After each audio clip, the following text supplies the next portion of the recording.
gostaria de agradecer toda a nossa equipe. Se não fosse eles, a gente não conseguiria essa agilidade de correção. Não. A gente é igual, Aumento para ele! Nós temos aqui a Luciana, que é a nossa diretora de serviços, né? Ela fica totalmente no back office lá, mas se não fosse ela, né? A ideia do plantão lá em julho também foi dela. Então eu gostaria de agradecer, né? E do mesmo... Não, é o contrário, ela que tem que dar para mim.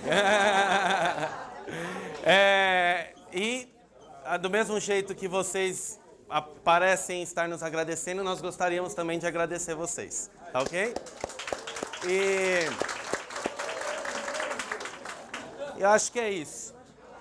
São 2 dias muito corridos, né? E agora a gente vai fechar com informática. Eu sempre quis dar aula, então eu vou deixar um vídeo rolando aí e fazer de conta que sou eu. Certo? Não, tô brincando. Obrigado, meninos, meninas. Obrigado, Alô.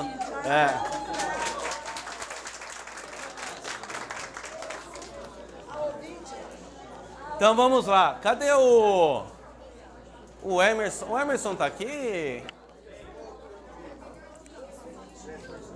Nossa, ele não veio? Não, porque ele que sempre passa os slides. Não, faça sem slide então. Eu improviso aqui, não tem problema. Não tem problema. Eu faço sem slide então. Não, pode deixar.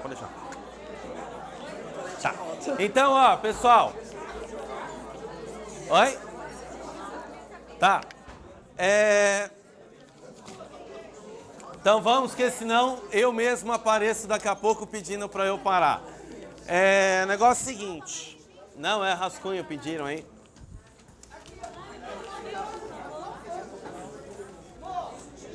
Passa aí.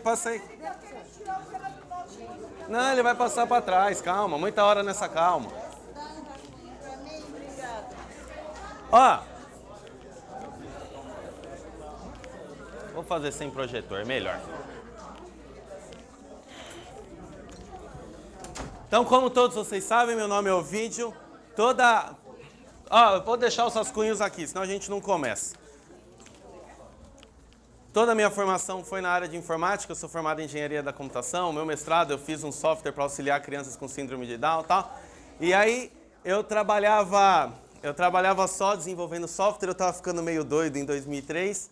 Aí eu comecei a dar aula, que foi o que mudou minha vida. Né? Realmente, não é verdade. Foi porque eu ficava trancado numa baia lá, só programando, virando 48 horas. E aí eu comecei a dar... aula, foi sensacional. Só que aí eu não me acomodei. Aí eu fui bobo, porque eu estava tão bom quando eu só estava dando aula. Aí, desde 2008, eu sou coordenador de uma grande faculdade aqui de São Paulo. Inclusive, eu saio daqui e vou para lá até às 11. Eu coordeno todos os cursos de informática. Não tem problema. E, desde 2011, eu sou diretor de serviços educacionais aqui do Instituto Monitor. Então, no Instituto Monitor, eu não sou professor, mas com o surgimento do Super Plantão, essa é a segunda turma. A primeira turma foi em novembro. E você, a segunda turma aqui, eu tô dando aula. Eu falei, deixa eu fazer o que eu mais gosto no lugar que eu gosto de trabalhar. E eu acabo não sendo professor, eu acabo ficando lá escondidinho. Então vamos lá. Informática para vocês, a informática para o corretor de imóveis, ela é um meio, ela não é um fim, tá certo? Por exemplo, a informática, quando eu desenvolvo um software, esse é o meu produto final. Para vocês, a informática, ela serve como um meio, como um apoio. Na área do corretor de imóveis, você pode trazer informática para várias opções, aumentar as suas opções. Por exemplo, você pode criar um site, tá certo? Nesse site você pode promover vendas de imóveis, né? Hoje você vê, muitas pessoas usam o Google para fazer busca, né? Então você pode deixar, existem técnicas, né, para deixar o site bem posicionado e assim vai. Então vocês podem e devem fazer isso. Quem não precisa se especializar, quem não quiser se especializar tanto, você pode usar recursos já prontos. Hoje você tem, por exemplo, o LX, bomnegócio.com, que são ferramentas que você pode agregar. Não é que você precisa ficar só nisso. Você pode trabalhar no seu local convencional e nada impede de você fazer uma captação e realizar essa venda de imóvel. Além de relatórios, se amanhã você for um gestor, você pode fazer emissão de relatórios, você pode fazer apresentações para motivar ou para demonstrar como é que foram as características. Então é muito interessante que vocês conhecem. Não é à toa que existe a apostila 003G de informática aplicada no curso de vocês, tá certo? Que ela envolve a parte de sistema operacional, ela envolve Word, Excel, PowerPoint e Outlook. Então eu vou aproveitar esse tempo aqui e fazer meio que uma compactação como todos os outros professores. Primeira coisa, quando a gente pensa, e vai desde a informática básica, essa prova aqui, se alguém tem um certo conhecimento, vai ser a prova mais tranquila. Quem não tem, vai aprender agora. Aí o que acontece? Quando a gente pensa em informática, a gente tem 3 partes principais. Hardware, software e peopleware. Hardware é a parte física do computador. Hardware é a parte física do computador. Software é a parte lógica do computador. Software é a parte lógica do computador. E o peopleware é quem interage com o computador. Eu sou peopleware, você é peopleware, ela é peopleware, certo? Oi? Hardware são os equipamentos. Então, o que eu chuto é hardware, o que eu xingo é software, tá certo? Então, todos os programas são os softwares.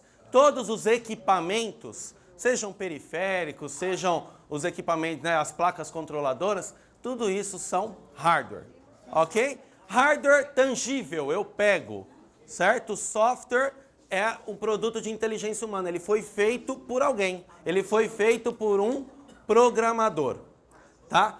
Quando eu penso na informática em si, a apostila ela faz um processo evolutivo, né? E ela separa, não sei se vocês separaram, ela separa a informática em 5 gerações, né? Ela fala que a primeira geração é o que envolviam as válvulas, que eram lá os primeiros computadores. Se a gente pensar lá, o ENIAC, né? Inclusive tem um colégio, eu sou de Guarulhos, eu tenho um colégio lá em Guarulhos chamado ENIAC, não é verdade? Oi? Muito bem, os guarulhenses, eu fui candidato ano passado lá, mas não ganhei. É verdade, fui candidato a vereador, não estou brincando não.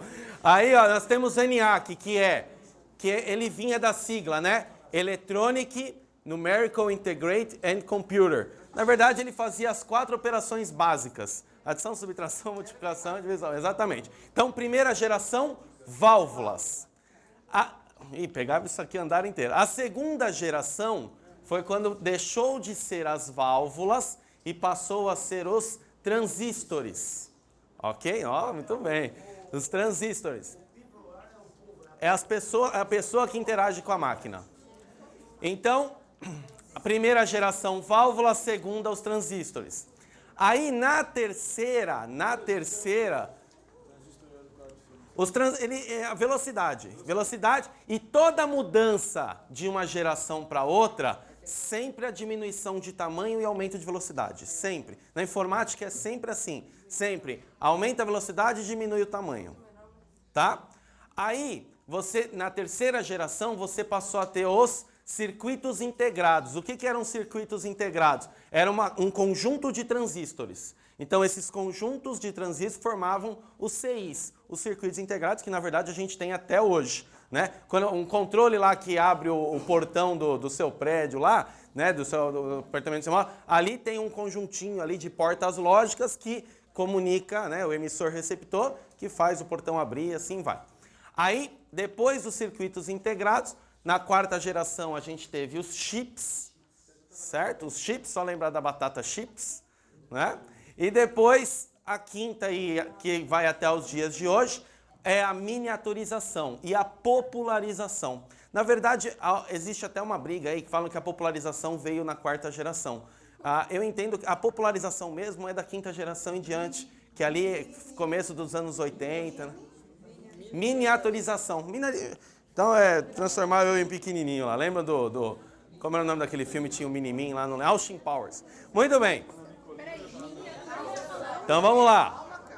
Vamos lá. Miniaturização. Ó, válvula, transistores, circuitos integrados, chips e miniaturização. Ok? Vamos lá de novo. Válvulas, transistores. Tudo bem. Tá gravando aí, Caio? Essa eu vou mandar para minha inscrição do Big Brother. Vou mostrar para os caras que estão aprendendo. Muito bem. Legal. Aí, a gente fecha essa parte, né, de evolução da informática. A gente entende o tripé principal, hardware, software e people. Legal, essa parte mais histórica. Quando a gente pensa em sistema operacional, o que é um sistema operacional? É o principal software do meu computador. Sem ele, o meu computador não funciona. Então, eu ligo a máquina, o objetivo da máquina é encontrar o sistema operacional. Na verdade, hoje em dia, não só as máquinas. A gente pensar no smartphone, né? Se você tem um Apple, né? Um iPhone, você usa um sistema operacional chamado iOS.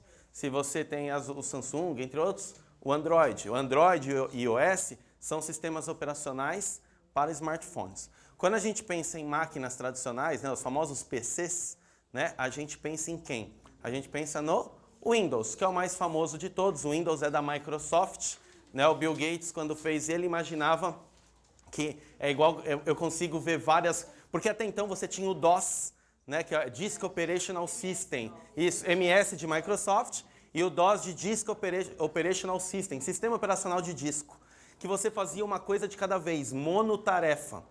Com a chegada do Windows, veio o conceito de multitarefa. Nada impede de você estar no Word e no Excel ao mesmo tempo, fazendo mais que uma coisa, que é a ideia da janela. Quando você olha uma janela, você vê várias coisas ao mesmo tempo, né? Aí temos também o Linux, né? O Linux, ele é open source, né? Ele foi criado por um carinha chamado Linus Torvalds. Era um finlandês, tinha 17 anos, não tinha namorado, ele quis fazer um sistema operacional.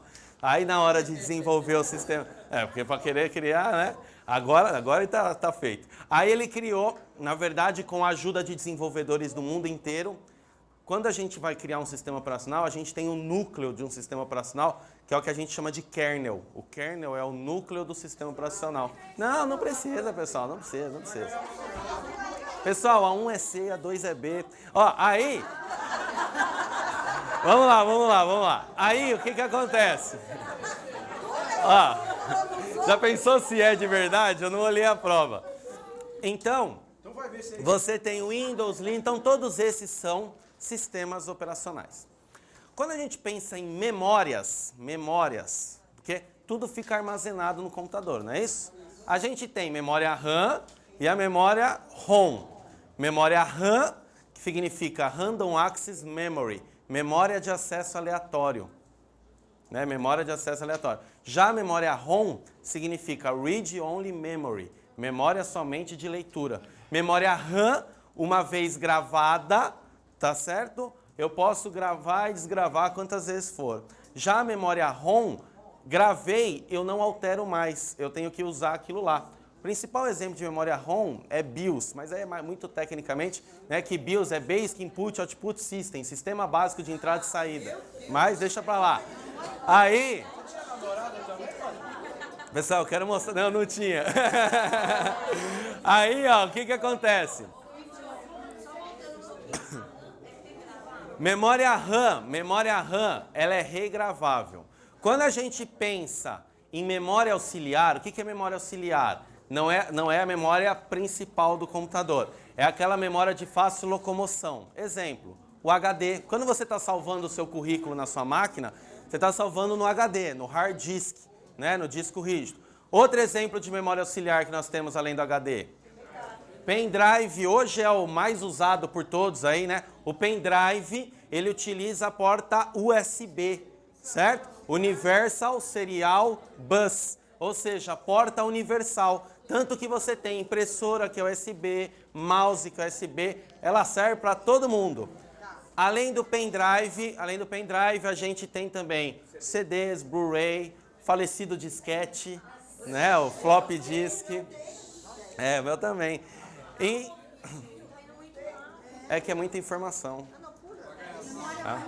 Vamos lá. Tá claro o conceito de memória auxiliar? Tem problema. Não? Memória auxiliar... O que é a minha memória? Quando eu sei que isso aqui é azul, é porque está armazenado na minha memória, concordam? Então ela está armazenada aqui. Digamos que eu pudesse plugar alguma coisa aqui e tirar. Isso seria uma memória auxiliar. Então, o que é o pendrive? Eu não plugo ele na máquina, na porta USB, e eu consigo tirar a informação que está na máquina? É esse o conceito, pessoal. É esse o conceito. Tá bom? Muito. Memória ROM. Memória ROM é memória somente de leitura. Você não consegue desgravar. Quer ver um exemplo que vocês não vão esquecer de memória ROM? CD. Tanto que a gente fala CD-ROM. Lembra, né? CD-ROM. Por quê? Gravei um CD, a não ser que ele seja RW, mas vamos imaginar que é o CD tradicional, o CD-R. Gravei o CD. Hoje eu gosto pra caramba daquela música, mas aquela música me lembra a minha namorada número 2, eu não quero mais lembrar dela. Aí o que eu posso tirar essa música do CD? Não, por isso que é memória somente de leitura. Percebem que tudo tem explicação. Eu só consigo ver, acessar, eu não consigo alterar. Tá certo? Legal? Fechou memórias?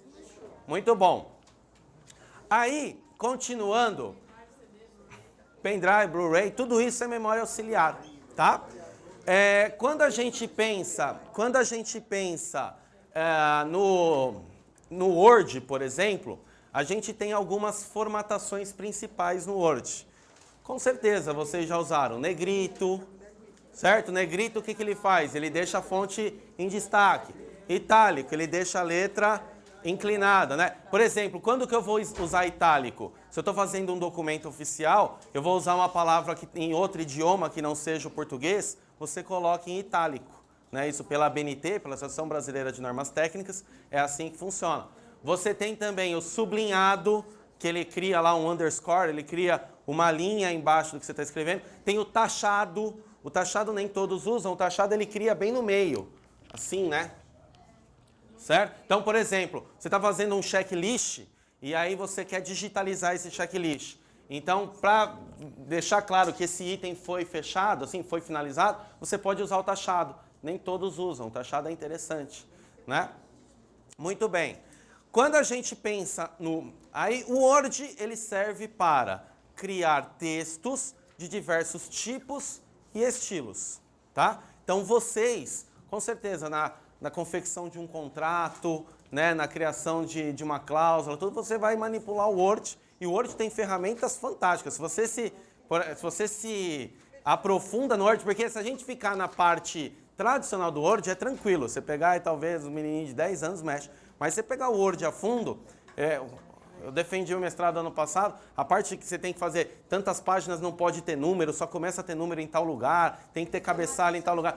Poxa, dá para você fazer mala direta. Para vocês que trabalham diretamente com o cliente, a parte de mala direta é sensacional, né? Dica, quando você for trabalhar com mala direta, filtra o seu perfil. Então, por exemplo, você está no empreendimento que é de padrão C e D. Não queima mandando para outros padrões, manda só para aquele, porque senão as pessoas começam a receber sempre o seu e-mail, ele nem vai abrir mais, né? Então, a mala direta é para fazer etiqueta, tudo é bem legal, não sei se alguém já usa, mas o envelope, mas o Word, ele trabalha bem legal nisso.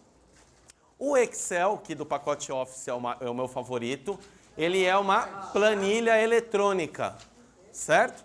O Excel, ele é uma planilha eletrônica. Tudo que vocês forem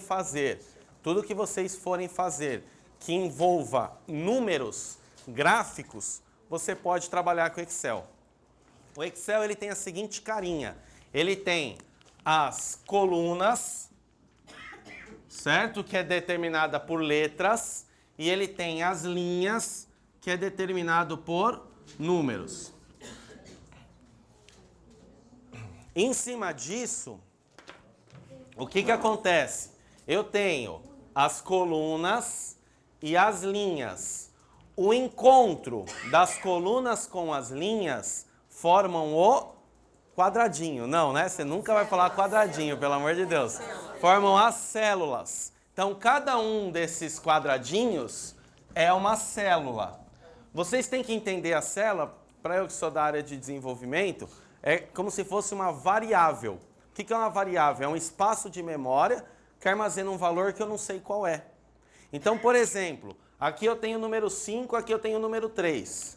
Eu quero fazer a soma desses dois caras aqui. Eu não vou fazer 5 mais 3. Eu vou fazer... Aonde que está o 5? O 5 está no B1. Aonde que está o 3? O 3 está no B2. Então, por quê? Se amanhã... E aí, quando eu apertar Enter, vai dar o 8. Se amanhã... Digamos que aqui é a quantidade de imóveis vendido por um corretor qualquer. E se amanhã ele vendeu mais um, quando eu mudar esse 4, automaticamente vai mudar o resultado. Por isso que eu sempre trabalho com essa... Por isso que chama variável, porque varia. Tá certo? Como diria um amigo meu, varia. Certo? Você não sabe qual é. Variável, exatamente. Diferente, por exemplo, quando você tem uma constante. Né? Qual é um exemplo de constante? Π. O π sempre vai ser 3,14. Reparem a diferença entre constante e variável. Tá certo? Muito bem. Quando eu estou trabalhando no Excel, aqui eu tenho todas as linhas, né? Como eu tinha só duas, eu somei assim, B1 mais B2. Mas digamos que eu quisesse somar 30 valores quaisquer. Eu tenho as funções. As 4 funções básicas do Excel é soma, média, máximo e mínimo. Essas são as 4 funções triviais do Excel. Se a gente ir por um lado mais avançado, você tem a função C, função soma, média, máximo e mínimo. Soma, tô brincando. Soma, média, máximo e mínimo, certo? Aí você tem as mais avançadas, função C, função conte C, função soma C, né? Mas por exemplo, você é gestor de 3 equipes distintas. Então você quer somar apenas as vendas de uma sede. Então você usa um soma C. Você vai somar C a sede for tal. Tá? Mas essa é a parte mais avançada. A parte de soma, média, máximo e mínimo é bem tranquilo. Você sempre vai fazer igual, soma, abro parênteses, primeiro valor, 2 pontos, último valor. No Excel. Esses dois pontos, então sempre, ó, igual, soma, abro parênteses, primeiro valor, 2 pontos, último valor. Esses 2 pontos, eles funcionam como até. O Excel lê isso aqui como soma do primeiro valor até o último valor. Função média, a mesma coisa. Média, primeiro valor, 2 pontos, último valor. A média vai tirar a média desse intervalo. Função máxima, ela vai te dar o maior valor de um intervalo. Então você quer saber qual foi o maior número de imóveis vendidos. Você usa a função máximo. Na hora que você for demitir alguém, você usa a função mínimo, que a função mínima ela vai dar o menor valor de uma lista. Tomem cuidado, porque 2 pontos significa até. Se sem querer eu não coloco esses 2 pontos, eu colocar ponto e vírgula, por exemplo, ele vai significar só os 2. Então, por exemplo, eu estou somando 30 valores. Então eu coloco lá, sei lá, igual soma B1, 2 pontos, B30. O que ele vai fazer? Ele vai somar do B1 até o B30. Se por um errinho de digitação eu colocar um ponto e vírgula, ele não vai pôr até. O ponto e vírgula significa e. Então ele somaria o B1 e o B30. Ele ia ignorar do B2 até o B29. Então, como diria o Rapa, detalhes fazem toda a diferença. Certo? Exatamente. Você fala primeiro valor, na verdade eu vou escrever média B30. Não, vamos fazer um exemplo aqui, ó. Vamos imaginar, aqui tá bom, com 5 linhas dá para ter um exemplo legal. Então aqui eu tenho o Zé do Vento, aqui eu tenho a Maria, aqui eu tenho o Ovídio, aqui eu tenho o Jeremias e aqui eu tenho o Godofredo. Vamos lá. Aí o Zé do Vento vendeu 5 imóveis esse mês, a Maria vendeu 4, o Ovídio vendeu 25. Não, tá brincando. O Ovidio vendeu 2. Vamos lá, eu sou filho único, eu tenho essa mania de achar. Vamos lá. Jeremias vendeu 10 e o Godofredo vendeu 12. Aí eu quero somar as vendas, eu quero saber o geral da minha venda. Nesse caso, vamos lá. Como que ficaria? Igual, soma, abro parênteses. O primeiro valor, que é esse 5, está no B1. Concordam comigo?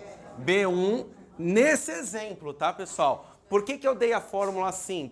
Porque você tem que visualizar quem é o primeiro valor. Se você entender quem é o primeiro valor, independente de quem seja, você adapta na fórmula. É igual a formulinha na escola lá, B² menos 4AC. Você ia adaptando, certo? B1, 2 pontos, último valor. Nesse exemplo, o último valor seria B5. Certo? Apertaria o Enter. Isso. Aí, se eu quisesse a média dos meus vendedores, em vez de soma, média. O que eu fiz aqui? Que formatação que eu fiz aqui? Taxado, muito bem. Se eu quisesse saber qual foi a maior venda, máximo. Se eu quisesse saber qual foi a menor venda, mínimo. Ok? Legal? O Excel... o Excel dá para trabalhar com gráfico, dá para a gente ficar umas 4 horas conversando só sobre Excel. Vamos? Então, ó.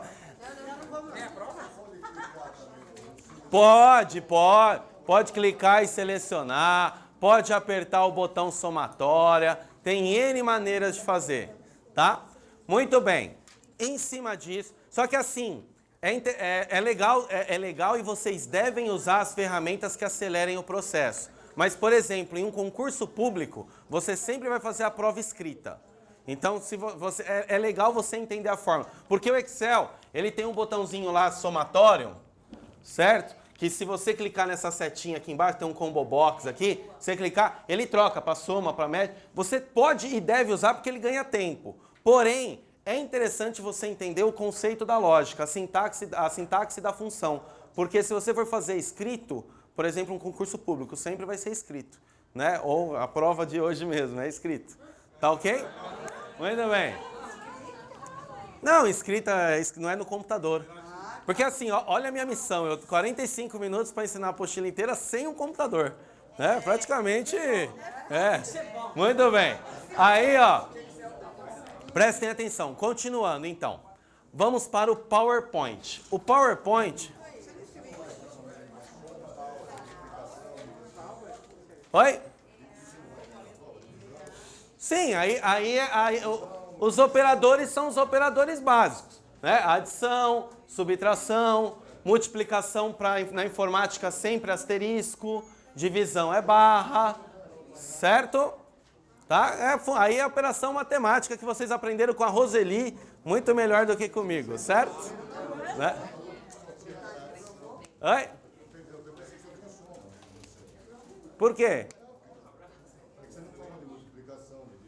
Isso aqui, ó, pessoal, os operadores são operadores...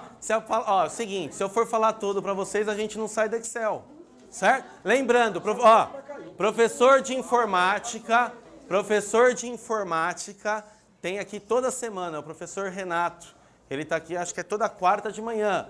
Todas essas matérias que vocês tiveram entre hoje e ontem são uma compactação. E se vocês quiserem plantão, os professores estão aqui todas as semanas esperando vocês. Todas, eles estão à disposição de vocês. Foi o que eu disse, o Antônio está toda quarta, o Vitor está 2 vezes, a Wanda todo sábado, toda quarta e acho que segunda. Tá? Eles ficam aqui, né? Não, tranquilo. Informática é o professor Renato. Muito bem, continuando aqui. O PowerPoint, ele é um software de apresentações gráficas, ok? O PowerPoint, ele é um software de apresentações gráficas. Então, sempre que você tiver que se apresentar, sempre que você for fazer alguma demonstração, você pode e deve utilizar o PowerPoint. O PowerPoint, ele trabalha com alguns fundamentos básicos. Primeira coisa, quando eu vou fazer uma apresentação, essa apresentação ela é composta de vários slides. Cada página do PowerPoint eu chamo de slide, certo? Muito bem. Esses slides, eles têm alguns layouts pré-definidos. Não sei se vocês já perceberam. Quando você vai lá no inserir, no menu inserir, novo slide, ou Ctrl M, né, que é o atalho. Você vai lá, inserir novo slide, você tem os layouts lá. Então, por exemplo, tem um layout padrão, onde você vai ter um título e um subtítulo, certo? Você tem lá o layout que vai ter um título e uma tabela, um título e uma imagem. Todos esses layouts você que define. Na verdade, o PowerPoint, além de layout de slide, ele tem também o design de slide. O que é o design de slide? Eu quero definir que todos os meus títulos de apresentação, da apresentação vai ser azul, negrito, tamanho 38, sei lá. Todos os subtítulos vai ser amarelo, itálico, número 25, sei lá. Então, o que acontece? Esse é o design de slide. Ele define, ele faz toda uma pré-definição para você criar um padrão. Se a gente pensar, né, tudo caminha para um padrão. Né? O monitor faz... Agora, em novembro, a gente certificou ISO 9001, que é a ISO que controla a qualidade.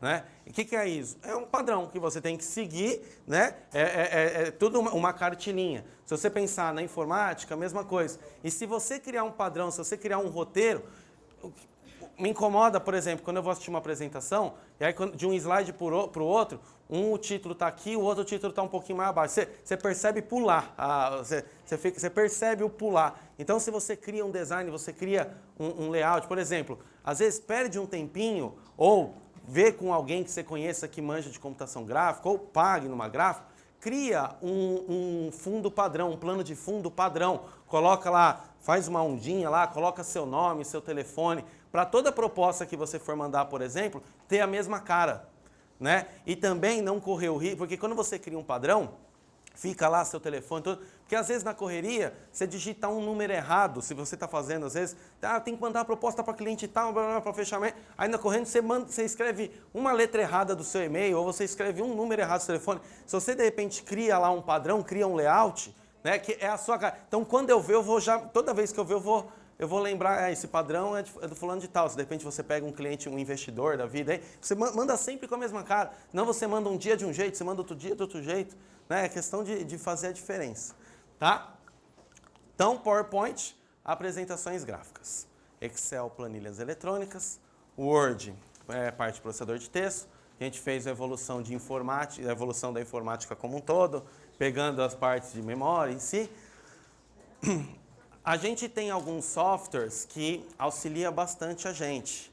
Né? A gente tem, por exemplo, esses que são os básicos. De repente, se você quiser fazer um filminho, alguma coisa, o próprio Windows tem aquele Windows Media Player, que é bem tranquilo de mexer, não precisa ser um expert em informática. Então, de repente, você pode fazer uma apresentação, sair do convencional, em vez de fazer só no PowerPoint, você pode fazer umas tomadinhas lá e pode usar o Windows Media Player, ele cria um filminho para vocês, e é um software que vem no próprio sistema operacional. Legal. Vamos para terminar o último assunto. Oi? Mudou, toda vez que tem mudança de versão, o que é a mudança de versão? São atualizações. Toda atualização ele traz algumas diferenças em questão de coisas a mais e algumas mudanças. Por exemplo, a gente percebeu uma grande mudança no Office 2007 para cá. Não sei se vocês se atentam a detalhes. Por exemplo, quando a gente salvava um arquivo no Word, ele salvava como .doc até o Office 2007. A partir do Office 2007 passou a ser DocX, né? No Excel era XLS, passou a ser XLSX, no Axis era MDB, passou a ser ACCDB. Então, do 2007 em diante, teve uma alteração bem grande. Mas, o próprio PDF, poder salvar o PDF direto no Office, coisa que você não tinha anteriormente. Né? Então, são mudanças. Então, se a gente pensar que nem o Windows, né? Ele vinha lá, a versão 3.11, eu tinha que digitar o Win para entrar no Windows. Aí veio o Windows 95 com o botão iniciar, que foi uma mudança que até antes do 8, você usava o iniciar, XP, tem todas as suas características. Hoje, a gente está caminhando no Windows 8, se vocês perceberem, O Windows 8 ele é feito para smartphone, para tablet. O Windows 8 ele é feito para touchscreen, para sensível ao toque. Podem reparar, os ícones são maiores. Educador gosta de usar essa palavra. É outro paradigma, é outro conceito, é uma quebra de paradigma. Você percebe bem isso no Windows 8. O Windows 8 ele é legal de manipular com touch, né? Não, ó, sabe o que acontece? É questão de adaptação. Não, é questão de adaptação. Podemos dizer que a Microsoft teve dois fracassos com o Windows. O Windows ME, o Windows Millennium, que foi conhecido como o M, com a palavrinha que eu não vou falar aqui, né? E o Windows Vista. A prova que o Windows Vista não funcionou é que o que foi o 7? É o Vista com os ajustes, né? Mas enfim. Qual parte? Não, mas qual parte? Qual parte? Não tem problema, a gente está no Brasil, não tem problema. Os layouts?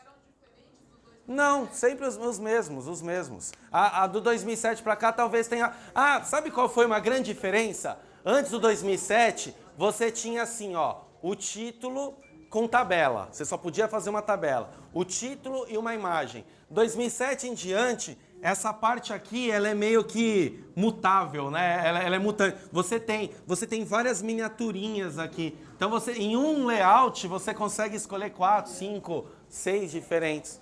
Acho que de layout foi isso mesmo. Tá? Não. O trabalho é fazer uma apresentação no PowerPoint, tranquila.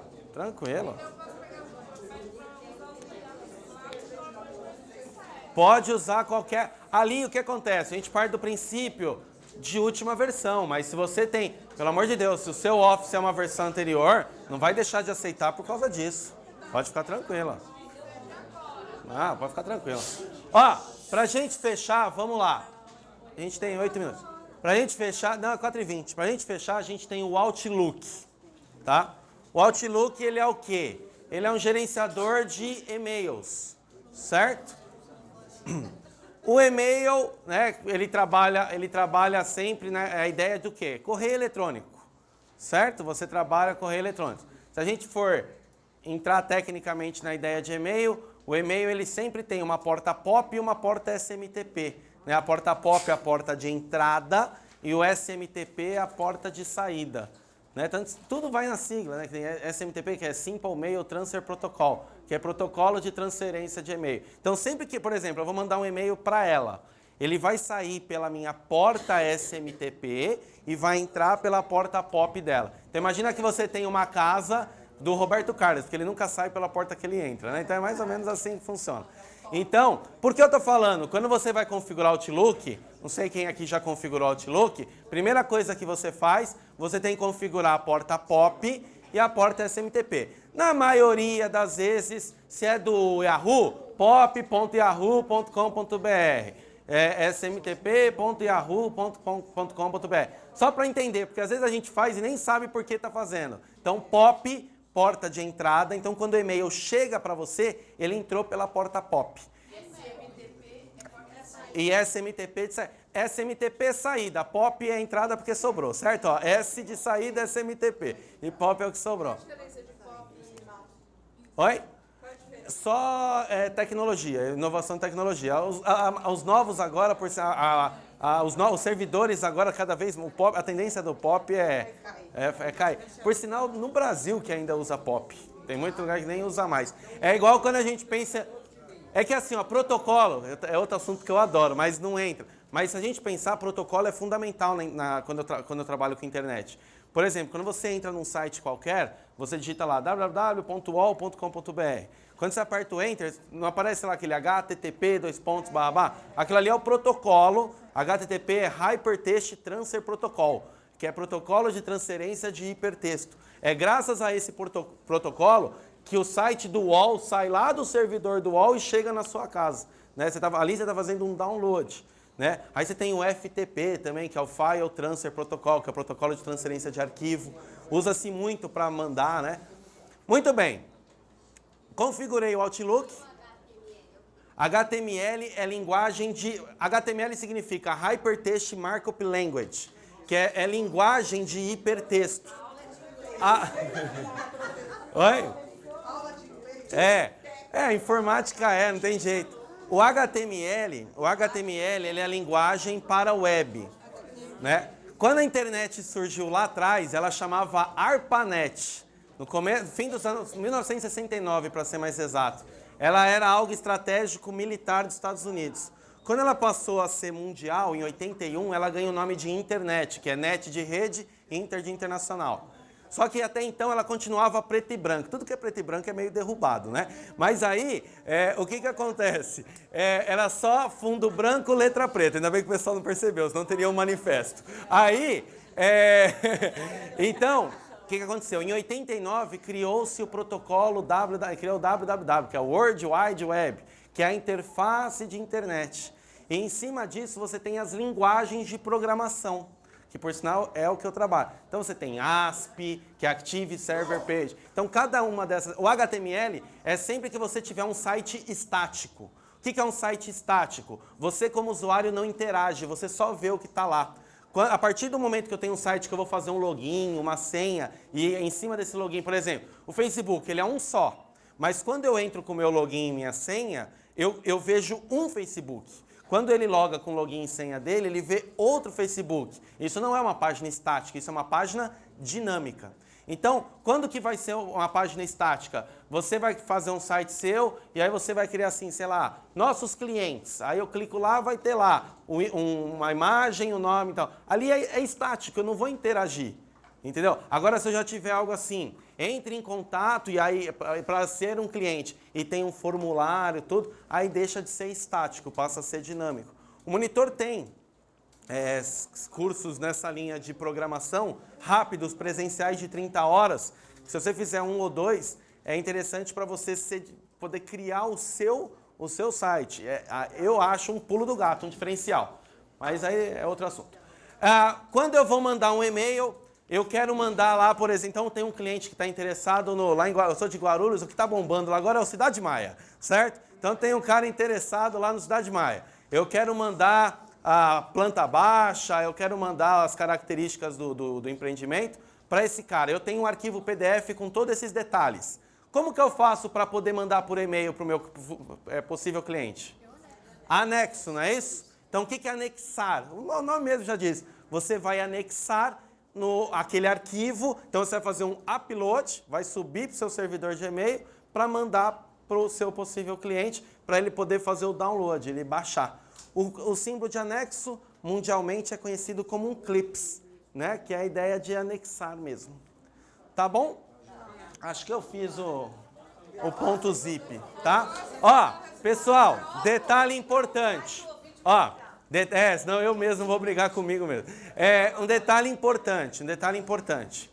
Esses 2 dias são 2 dias puxados para vocês.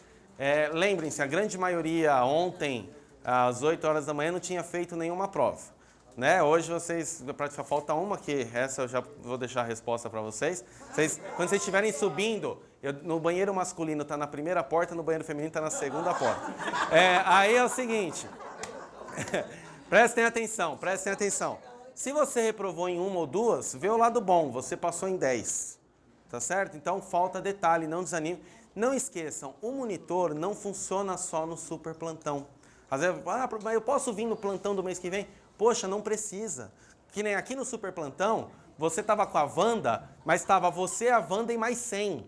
Tá certo? Se você vir num dia que a Wanda está dando plantão, aqui do lado, para quem nunca veio, são várias mesinhas redondas. Você vem, senta você e a Wanda. E você é aula particular. Você entendeu? Se você vir segunda-feira de manhã, senta você e o Tadeu. Sábado é o dia que mais tem plantonistas. Você vem, a Roseli de matemática está aqui. Então, se você ficou em 1, se você ficou em 2, se você ficou em 3, o que eu sugiro? Tira esse gap, tira essa defasagem, entre aspas. Algum motivo faltou alguma coisa. Então, a não ser que você seja de outro estado, aproveita, amanhã estarei aqui para recepcioná-lo. Mas se você é da região, de repente, a gente funciona até sexta que vem às 2 da tarde. né? A gente fecha dia 20, minto, aí 20 até as 2, dia 21 a gente abre, o outro sábado a gente abre, aí fecha e voltamos no dia 2 de janeiro. 2 de janeiro o monitor está aberto normalmente. Então, a qualquer hora, como que funciona? Essa é a sala de provas no dia normal. Então você pode, a qualquer momento, nada impede você. Você ficou em matemática aplicada com a Roseli. Você fica aqui com ela sábado é das 8 às 14. Você fica com ela aqui das 8 às 9, ela passa um exercício, você fica fazendo, depois volta, mostra se está certo. Você está fervilhando, você sai dali, marca no primeiro andar, entra aqui e faz a prova. A hora que você quiser. Você quer vir fazer prova quarta-feira, 4 horas da tarde? Vem, é só marca no primeiro andar, sobe e faz. Pode marcar pelo portal do aluno. Então, o monitor não é só esses 2 dias, tá certo? Não, pode marcar na hora e fazer. Porque é banco de questões, é randômico, tá? Sempre 16 questões, sempre. O trabalho, eu vi muitos de vocês criando uma confusão que não precisa, certo? É prova, mais trabalho, mais trabalho. 8 mais 1, mais 8 mais 1, 9 mais 1, 10. Não, o trabalho, o que acontece? Com a mudança em 30 de abril de 2012, o trabalho passa a ficar no prontuário de vocês. Inclusive, o trabalho tem que ser entregue fisicamente, né? Mesmo se alguém mora longe, tem que mandar por correio, porque ele fica no prontuário. Então, o professor ele pode te ajudar no simulado, nas resoluções da apostila. No trabalho, o professor não pode ajudar, é como se ele estivesse te dando a resposta da prova, tá? Mas, se vocês olharem o trabalho friamente, a resposta tem na apostila. Se vocês... É aquela história, eu sei que o tempo é corrido, mas é um curso de 810 horas, mais 150, 960. Se vocês olharem com calma, friamente, a resposta está na apostila. A resposta está na apostila, tá? Não, ó, fez a prova, gabaritou a prova de informática que você pegou a resposta no banheiro lá, tirou 8. Se você, o trabalho está valendo também, o trabalho não é só para quem foi mal. Se você não faz o trabalho, você está abrindo mão de 2 pontos. Se você não, você está jogando fora.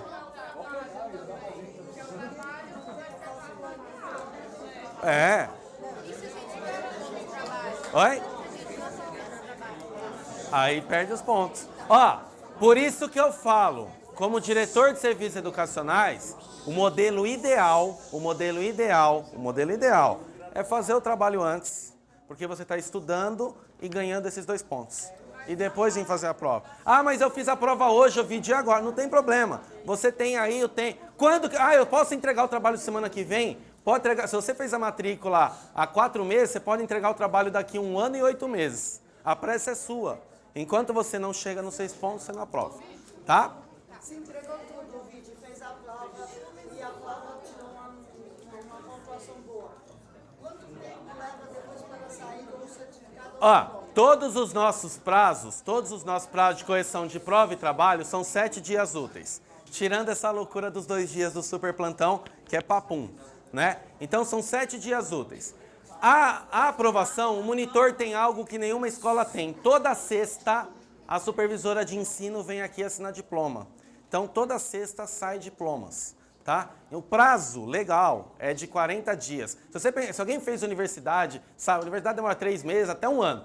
O nosso aqui é 40 dias, mas a gente dá 40 dias com uma margem de erro gigante. Eu garanto para vocês que é antes de 40 dias. Vocês devem ter algum amigo que já se formou aqui, é só perguntar, tá?